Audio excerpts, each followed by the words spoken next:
안녕하세요. 어퍼TV 박소연입니다. 자, 오늘은 저희가 이제 생활형 숙박시설에 대한 얘기를 좀 하고 싶어서 제가 오늘 촬영하게 됐는데요. 생활형 숙박시설은 이제 저희가 이제 안양에 이제 40세대를 지금 보유를 하고 있다 보니까 예전에 이제 생활형 숙박시설을 이제 용도 변경을 하지 않으면 강제이행금을 내야 된다는 거를 이제 2021년도 시행을 했죠.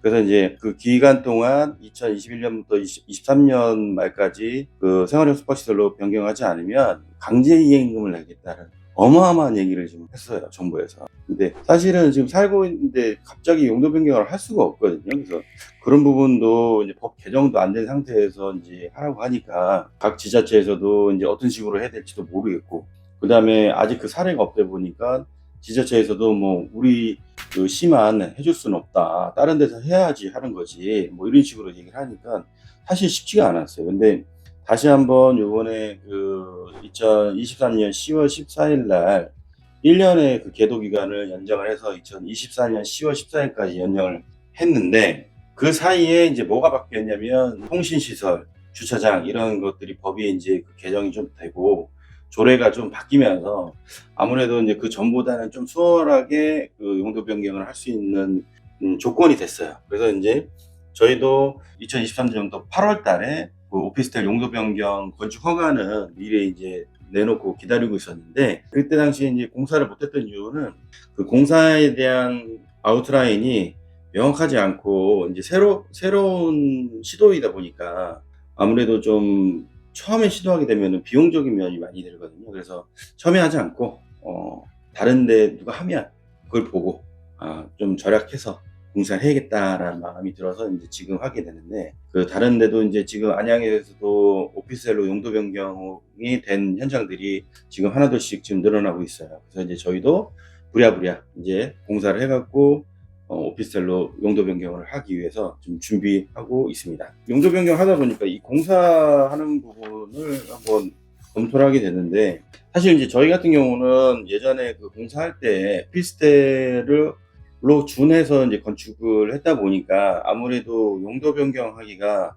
다른 현장보다 좀 수월한 부분이 좀 있더라고요. 검토를 하다 보니까 사실은 일반 생활형 숙박시설로 건축을 해서 분양을 받으셨다 그러면 용도 변경이 건축법상 안 되는, 어쩔 수 없이 안 되는 현장도 꽤 있을 것 같다는 생각이 들어요. 대표적인 거는 이제 슬라브 두께가 있는데, 생활형 숙박시설 같은 경우는 슬라브 두께를 150으로도 허가가 낮았어요.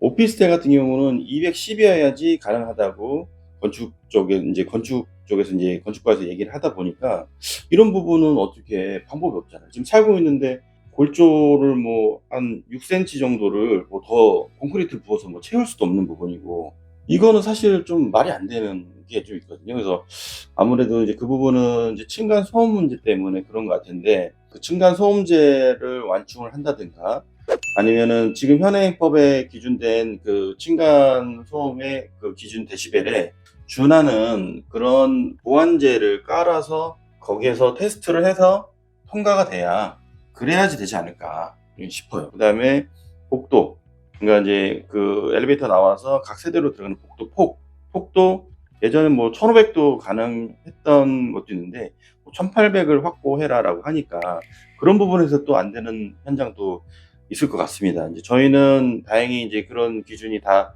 통과가 돼서 건축에는 큰 무리 없이 협의가 다 끝났는데, 다른 현장은 그런 부분이 좀 문제가 될 소지가 좀 있을 것 같더라고요. 그 다음에 이제 방화창, 우리가 이제 오피스텔 같은 경우는 그가 동과 동 사이, 그러니까 이제 인접대지와 1.5m 이내에 그 창호를 방화창으로 시공을 하게 돼 있어요. 그래서 1.5m 이상을 확보를 해야 일반 창호로 이제 낄 수가 있는데, 1.5m 안으로 들어가면 이제 방화창으로 설치를 해야 되는데, 이 방화창이 굉장히 비쌉니다. 일반 창보다 작은 거야 뭐 규모 이제 작은 사이즈니까 뭐 한 5배, 6배 정도인데, 큰 거는 크면 클수록 비용이 점점점 늘어나요. 그래서 방화창 같은 경우는 이제 어쨌든 창을 통째로 갈아야 되니까 뜯어내서 다시 넣어야 되는 부분인데, 이 확장 공사에 준하는 공사가 들어가야 되는데, 이렇게 되면은 거의 일반 1.5룸이나 예를 들어서 원룸 이런 데는 그 창을 다 드러내서 하게 되면 공사를 사실상 할 수가 없습니다. 세입자가 이제 나가고 빈 공실해야지 가능한 거지, 살고 있으면서는 가능은 하겠죠. 근데 이제 비용적인 면이나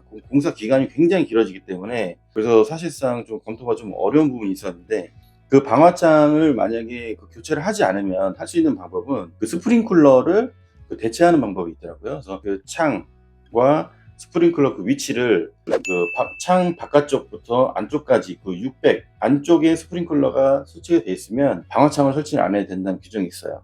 그래서 이제 저희는 그쪽을 이제 택하게 되는데, 뭐 다른 현장 같은 경우는 스프링클러 위치라든가 창 위치가 뭐 라인이 이제 길고 멀리서 당겨와야 된다든가 아니면 추가로 설치를 해야 된다든가 이러면은 천장을 거의 다 뭐 그 라인을 다 드러내야 되는 상황까지 오는데, 저희는 이제 공사를 어떤 식으로 했냐면 그 스프링클러를 기존에 있는 자리에서 그 타공을 하고, 그 다음에 새롭게 가는데도 타공을 하고, 그래서 이제 8인치 등을 그냥 껴넣는 걸로 대체를 했어요. 왜냐면 이렇게 그 전공구를 이렇게 되면, 사각형 전공구를 이렇게 되면 천장에 두 개를 뚫으면 보기가 안 좋아서 차라리 등을 이렇게 두 개를 닫는 식으로 새롭게 달아서 이제 마감을 하는 식으로 하게 됐거든요. 그래서 이게 뭐 예를 들어서 뭐 새롭게 뭐 만들어야 된다, 아니면 이설이 아니고 신설을 해야 된다, 이렇게 되면은 기존 배관부터 다시 나와야 돼 갖고 그거는 좀 더 어려울 것 같아요. 공사하는 것도 비용도 많이 들고요. 그래서 이제 그런 부분도 좀 있는데,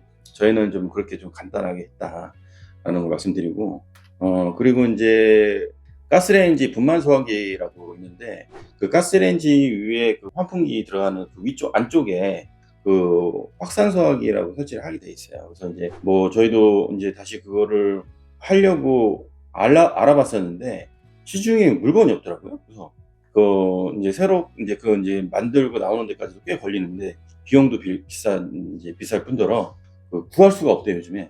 그래서 이제 저희도 이제 걱정을 많이 해서 가서 점검을 해보려고 딱 열었는데, 웬걸? 돼 있네. 그래서 딱 하니 이제 딱 돼 있는 거예요. 그래서 가만히 생각해 보니까 그때 당시 이제 준공할 때, 저희가 소방 담당했던 그 교수님이 그거를 좀 까다롭게 봐서 그걸 꼭 해야 된다고 해서 이제 넣었는데, 지금 와서 돌이켜 보니까, 안 해도 돼서 비용 아끼게 돼갖고, 다시 한번 감사 인사드립니다. 감사합니다.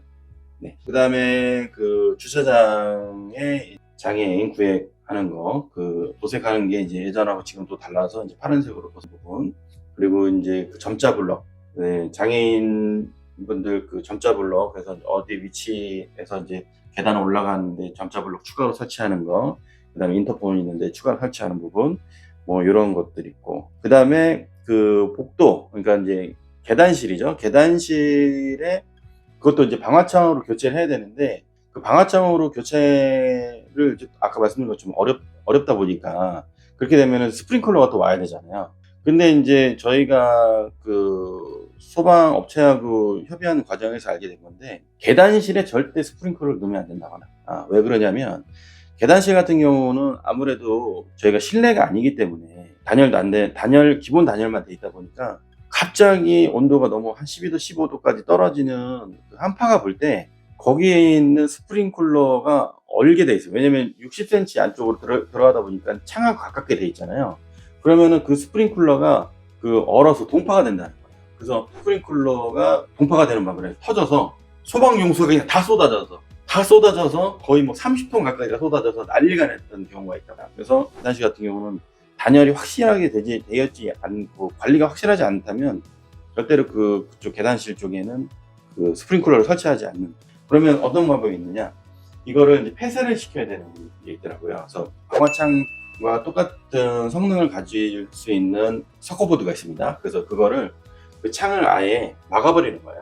그 계단실 같은 경우는 거기서 창이 열려 있으면 이제 담배도 많이 피고 이제 화재 염려도 있고 그래갖고 그 부분은 그냥 막기로 결정을 해서 거기는 그 19mm짜리 서커보드, 방화 서커보드로 설치를 하게 되면 방화창을 설치를 안 해도 되는 규정이 있어서 그걸로 대체를 하려고 저희도 이제 예정을 했습니다. 그래서 그 부분은 아무래도 이제 비용이 굉장히 좀 절약이 되는 점이 있어서 그 부분은 좀 참고를 하셔도 좋을 것 같습니다. 근데 저희 같은 경우는 이제 기존의 큰 건축에 대해서는 큰 문제가 없어서 이 정도로 좀 간단하게 이제 공사를 하게 되면 이제 준공을 접수할 수 있을 것 같아서 이제 저희는 이 정도로 하게 되는데, 이제 건축적으로 좀 문제가 되는 현장 같은 경우는 아무래도 이제 그 규제 좀 완화를 받을 수 있는 거를 좀 많이 연구를 하셔야 될 것 같아요. 그런 부분은 이제 시와 그 건축사무소와 협의를 하셔서 비용적인 것도 좀 아낄 수 있는 부분, 아니면 주변에 건축 허가가 났던 사례들을 한번 보시고 거기에서 시공했던 업체랑 협의를 한번 보시는 것도 좋을 것 같습니다. 그 지금 생활형 숙박시설 같은 경우 왜 용도 변경을 지금 하려고 하냐면, 그 세입자 같은 경우 부분에서 그 생활형 숙박시설은 전세자금 대출이 안 돼요. 그래서 그 세입자분들이 지금 청년 전세자금 대출 같은 경우도 이제 받아서 이제 금리 싼 것도 받아서 들어오시려고 해도 전세자금 대출 자체가 취급이 안 되다 보니까 기존의 세입자분들이 이제 아무래도 이제 그 손해가 나잖아요. 그래서 이제 그런 부분이 아니면은 이제 월세로 들어와야 되는데 월세도 이제 비싸고, 그래서 저희도 이제 그런 부분에서 좀 빨리 세입자분들도 이제 나가시는 분들도 그렇고 들어오시는 분들도 그렇고 그 전세자금 대출이나 이런 금리 좀 저렴한 거를 좀 받고 들어오실 수 있게끔 하기 위해서 용도 변경을 지금 저희도 서둘러서 지금 공사를 해보려고 합니다. 이런 부분 또한 그 저희가 참 자세히 좀 설명 좀 드리고 하도록 하겠습니다. 오늘은 그 생활형 숙박시설 용도 변경하는 부분에 대해서 간단하게 좀 설명 좀 드렸고요.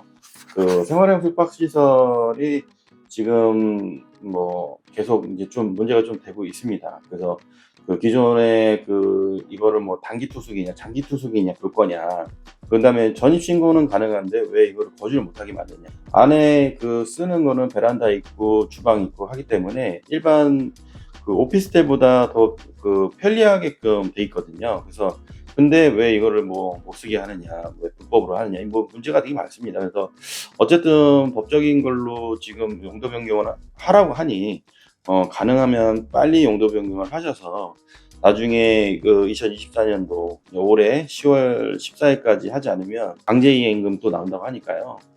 그 할 수 있으시면은 빨리 하시고, 생활형 숙박시설 갖고 계신 분들은 제가 오늘 뭐 설명드린 것들이 조금 그 도움이 되셨으면 좋겠고, 빨리 하실 수 있으면 용도 변경 하셔서 좀 불합리하게 나만 강제임금 내서 막 세금 내서 싸우지 마시고 빨리 용도 변경 하셔서 좋은 재산 가지고 계실 수 있도록 하셨으면 좋겠습니다. 오늘 영상 여기서 마무리하도록 하고요.